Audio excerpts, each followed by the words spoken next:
Hey everybody, welcome back to Rich House Reviews. As always, it is Ryan. I am Doug. And today we have the latest and greatest shelfer product to hit Virginia, Old Fitzgerald 7-year bottle and bond, akin to their decanter series, a little bit younger, a little bit more readily available, or a lot more readily available. But before we get into this bottle, if you guys want to support the channel, yeah, exactly, hit down below, subscribe button, ring that bell, like, comment, especially if you've gotten a bottle of this and what your thoughts on it are. I have seen a lot of mixed things on it. Excellent. But engaging the algorithm really helps us out, especially if you send this to the bourbon lovers in your life to also watch. But yes, this is from DSP 1 and 31, which is Old FItz. They also make Larceny and a couple other things. But this is their Old FItz 7 bottle and bond, so 50%. Lovely, taller decanter bottle than their other ones. Lovely wooden cap. Great labeling, as you can see, much like all their products. It's a gorgeous bottle. It is. The decanters are still more pretty to me, but understandable. I don't think a lot in the bourbon world beats their decanters, though, to be fair. To be fair. Excellent. I'm ready to dig into this. You're ready? Always. Cheers. Cheers. So, again, our algorithm for reviewing our bourbons are the aroma, 25, flavor, 30, finish, 25, buy and recommend, 10 apiece, and, of course, we always review it at the end to explain why we suggest it in the way that we do show. See, at least today my noses are open. Yeah. Yesterday, yeah. Way more open than the last time we filmed. Because I think it was the rain. The rain just put a damper on the day. Woo. But that is interesting. I'm getting some black cherry. Yeah, I'm getting a lot of black cherry on it. Okay. Just a little dye. He promises it definitely is water. Bourbon. It's more bourbon. It's water. It's bourbon. Fine, it's vodka. Sadly, he wouldn't put it past me. I'd have myself some gin. Yeah, but then you could smell just crazy. But yeah, it smells. It's got like this very like overly sweet, like. Have you ever like toasted pound cake? It's been a long time, but it yeah, kind of smells like that, where like the sugars start to like. They're not burned, but they're definitely overly toasted. There we go. It kind of smells like that. Right at the edge. A little cherry, a little bit of cherry, a lot of citrus, and a lot of astringency for 50% in a 7-year bourbon. But see how it tastes.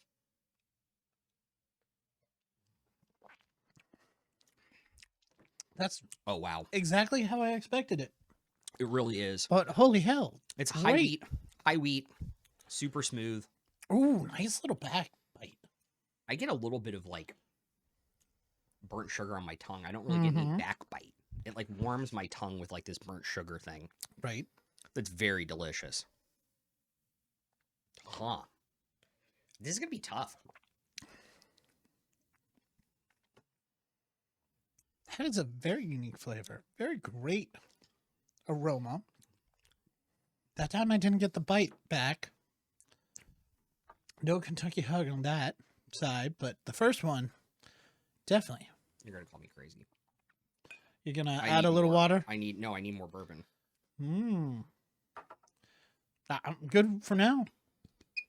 I think I got my numbers. I don't. I am so confused by this bottle. In a good way or a bad way? In a good bad way.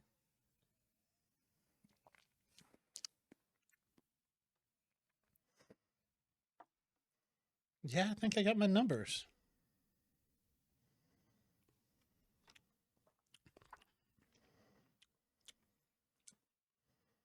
You're going to call me crazy? It almost tastes like grape jelly. Interesting.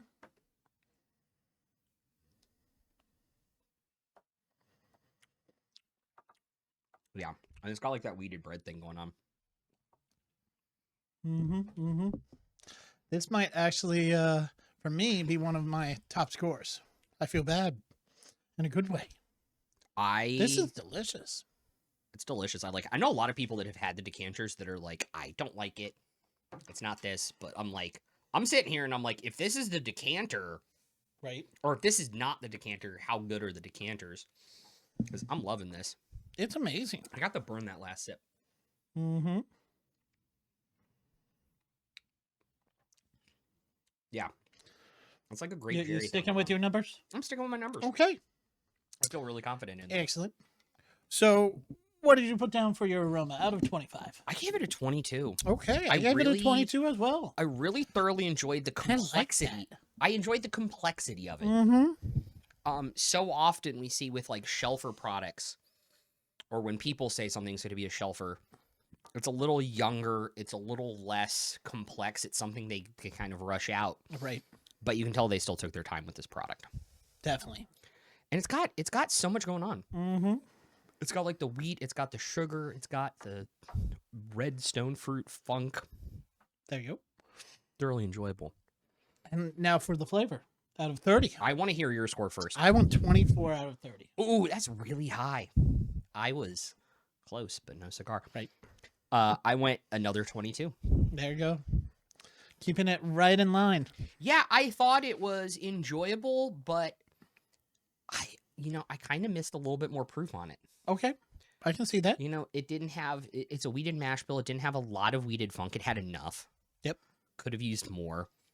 And it was kind of just like the same note all the way through to the finish. But for a 7-year bottle and bond, not And then terrible. creating a grape jelly palette for you. Yeah, and then it was like There we go. almost grape jelly, like a jelly like toast Right. in the morning. There you go. A little butter, a little grape jelly, Mm-hmm. a little toasted bread. There you go. It was delicious. For your finish, out of 25. I only gave it a 21. 21 as well. That's what I chose. 21. Whoa! There we go. We're in sync. A little bit.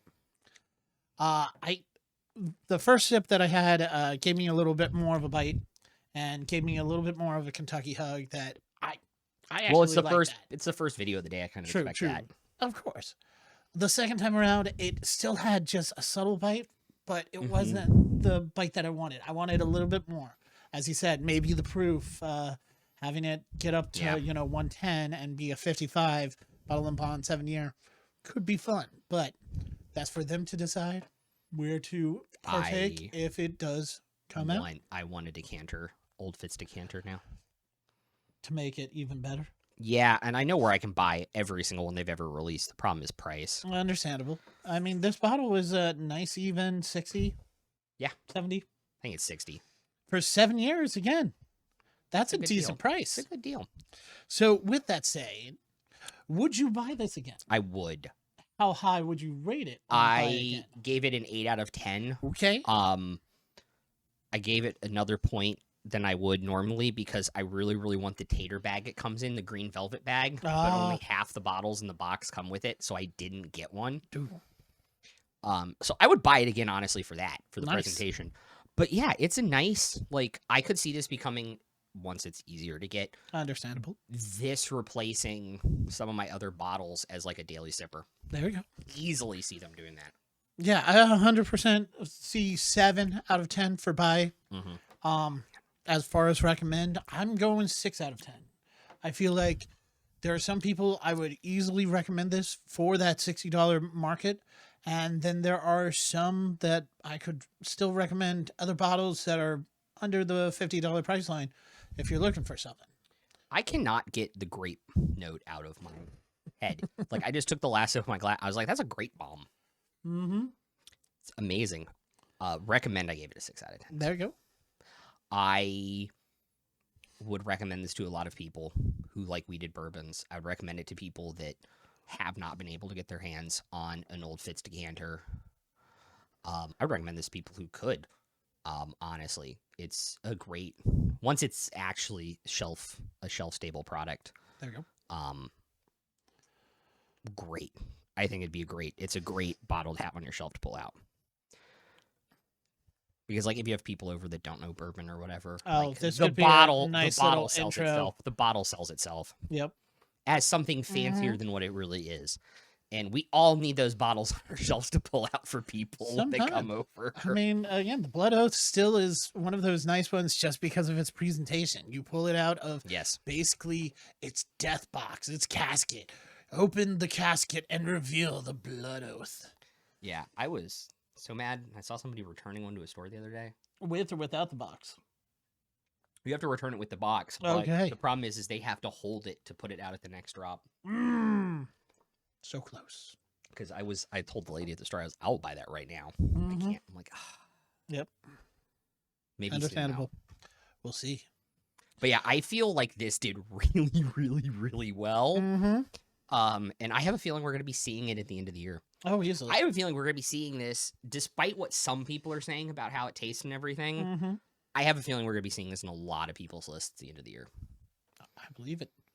As always, we'll have the number somewhere. And then at the end of the video, we'll have the breakdown of our scores. So that you can review faster by just jumping ahead. Yep. If you need to re-review our wonderful videos. Or as a refresher to see who score bombed it and why it did so low on the total score. So true. It's usually me. Yeah, I feel like that wraps it up.